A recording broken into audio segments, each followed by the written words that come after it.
Remember the feeling? Walking into a warm Canadian kitchen on a cold night, the smell of a roast in the air, the table is set, the family is gathering. But what made those meals so special weren't just the main dishes, it was the sides, the unsung heroes of every holiday feast and Sunday dinner. Many of these quirky, comforting classics have quietly disappeared from our tables.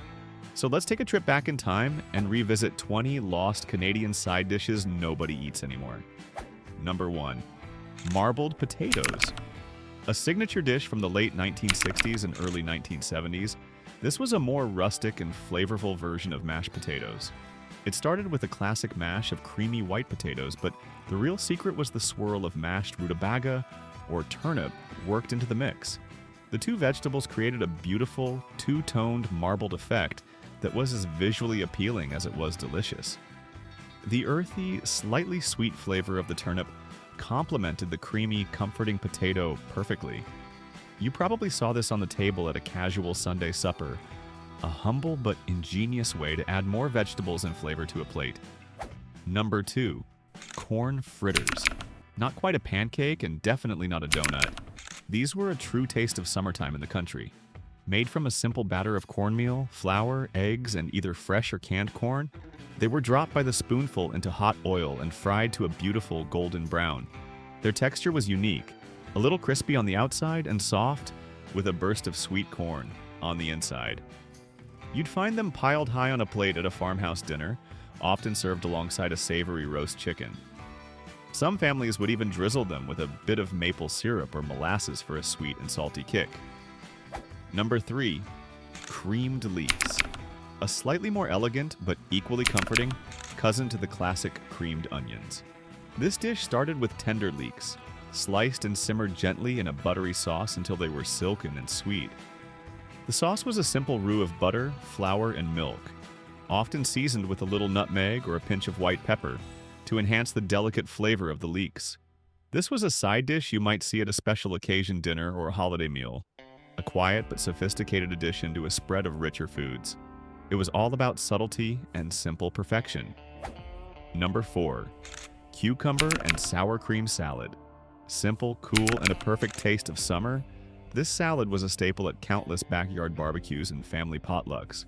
It consisted of thinly sliced English cucumbers and sweet onions, tossed in a creamy dressing of sour cream, fresh dill, a touch of vinegar, and a pinch of sugar. The chilling in the fridge allowed the flavors to meld, creating a refreshingly tangy and cool side that was the perfect counterpoint to grilled meats. It was the kind of dish that always tasted like a warm July afternoon and the sound of family chatter. Number 5. Baked pears with cheese. An unusual but truly delicious pairing from a classic 1950s cookbook. This dish took firm, ripe pear halves and baked them until they were incredibly tender and caramelized. The real magic happened in the final minutes, when a slice of sharp cheddar cheese was placed on top, melting into a gooey, savory sweet layer that clung to the warm fruit. It was a sophisticated appetizer or side dish that showcased a truly unique flavor profile, balancing the sweetness of the pear with the sharp tang of the cheese. Number 6. Hot spiced red cabbage, a rich and festive winter classic. Shredded red cabbage was slow-cooked for hours with a mixture of sliced apples, onions, vinegar, and a generous amount of warm spices like cloves and cinnamon. The long simmer transformed the cabbage into a beautiful, deep magenta color, and its sweet and tangy flavor was the perfect partner for a holiday roast turkey, duck, or pork. It was the kind of dish that made the whole house smell like Christmas. Number 7. Saskatoon berry stuffing. A true prairie delicacy, this was a Canadian take on a holiday classic. A traditional bread stuffing made with bread cubes, celery, and onions was given a uniquely regional twist with the addition of wild Saskatoon berries. The berries, which taste a bit like a cross between a blueberry and an almond, added a burst of sweet tart flavor and a pop of dark color to the savory stuffing. It was a dish that tasted distinctly of the Canadian West and of the bounty of the land. Number 8. Macaroni salad with ham and pickles. This was a hearty, all-in-one side dish that was a staple at family reunions and community gatherings. Elbow macaroni was tossed with cubes of savory ham, finely chopped dill pickles, and a creamy, tangy dressing made from mayonnaise, a little mustard, and a splash of pickle juice. It was a satisfying, flavor-packed salad that could almost be a meal on its own, and it was a dish you could always count on to be there at the potluck. Number 9. Creamed turnip. In many parts of Canada, particularly the Maritimes, this was a non-negotiable part of the Thanksgiving and Christmas dinner spread. Made from mashed rutabaga or turnip, it was a velvety puree enriched with butter, heavy cream, and often a dash of nutmeg. The result was a golden, smooth, and incredibly rich side that was both sweet and earthy. Its strong, memorable flavor was a comforting taste of home that perfectly complemented the other holiday dishes. Number 10. Apple and raisin slaw, a sweet and tangy alternative to traditional coleslaw. This dish was a refreshing mix of finely shredded cabbage, grated carrots, plump raisins, and crisp chopped apples. The dressing was a light, sweet, vinegar-based concoction that brought all the flavors together. It had a wonderful crunch and a complex, sweet and sour flavor profile that was both surprising and delicious. Number 11. Potato croquettes. These were the fancy version of a mashed potato, often found at more formal events. Mashed potatoes, seasoned and shaped into elegant little logs or balls, were then rolled in breadcrumbs and deep fried until they were golden brown and perfectly crispy on the outside. The inside remained soft, fluffy, and light as air. You might remember seeing these at a catered wedding or a special banquet. Number 12. Celery casserole. A testament to mid-century Canadian cooking. This dish was all about comfort and simplicity. Chopped celery was simmered, often in a can of cream of mushroom or celery soup, until tender, then poured into a casserole dish and topped with a layer of crushed crackers or breadcrumbs.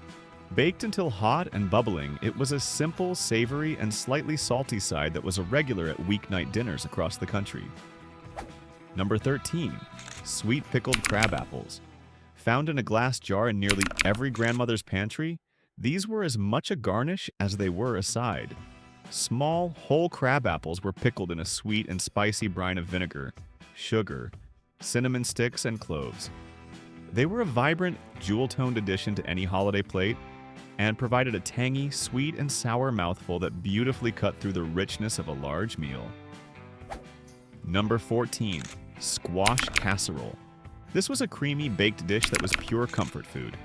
It was made from pureed acorn or butternut squash, mixed with butter, brown sugar, spices, and sometimes a bit of milk or cream. The final touch was a streusel topping of crushed nuts and breadcrumbs, which added a delicious textural contrast. The result was a velvety, soft, sweet side that was as comforting as a warm blanket on a cold day. Number 15. Corn pudding. This wasn't the sweet dessert-like custard, but the savory kind that was a staple at many rural tables. It was a baked dish made from a batter of corn kernels, milk, eggs, and a little bit of flour, often seasoned with salt and pepper. The mixture was baked until it was firm, golden, and incredibly rich. It was a simple old-fashioned side that tasted like summer and family gatherings. Number 16. Asparagus casserole. A holiday staple from the 1960s and 70s. Asparagus spears, often from a can, were arranged in a casserole dish and covered in a simple cheese sauce, often made with cheddar or processed cheese. It was then topped with crumbled croutons or crispy fried onions and baked until hot and bubbly. It was a simple savory side that made an appearance at nearly every large family dinner. Number 17. Dandelion greens. A foraged classic from rural Canada, a true sign of spring. The tender young leaves of dandelions were picked from fields, meticulously washed and then boiled to remove their bitterness. They were then pan-fried with bacon and a little vinegar, which created a rustic, earthy side dish with a slightly tangy bite. It was a dish that connected you directly to the land and to a simpler, more resourceful way of life. Number 18. Stewed Saskatoon berries. A truly Canadian flavor often served alongside a pork roast or game. Saskatoon berries were simmered with sugar and a bit of water until they created a thick, syrupy, and delicious sauce. It was a tangy and sweet side that was a signature of prairie cooking, and it tasted like a warm memory of picking berries in the summer sun. Number 19. Broccoli rice casserole. the king of the potluck dish in the 1980s. This was a creamy, cheesy mix of cooked rice, chopped broccoli, and a generous amount of shredded cheddar cheese, often with a creamy soup base to bind it all together. Baked until it was bubbly, golden, and completely satisfying, it was a deliciously cheesy and comforting side dish that was a guaranteed crowd pleaser. Number 20. Creamed peas with mushrooms. An unpretentious and surprisingly delicious side dish.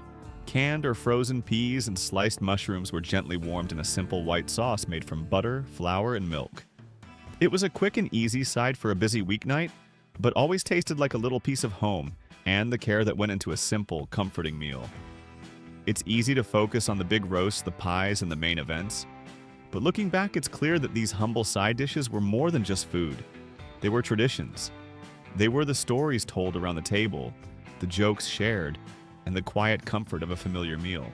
They were a reflection of a simpler time, when a can of soup and a few vegetables could become a dish that would be remembered for decades. So while our dinner tables may look different now, the memories of these dishes, the smells, the tastes, the families that gathered to share them, they live on in our hearts. We may not have a Jell-O salad in our fridge tonight, but we'll always have the memory of that perfect, crunchy bite. Tell me, which of these dishes do you remember most from your own Canadian childhood?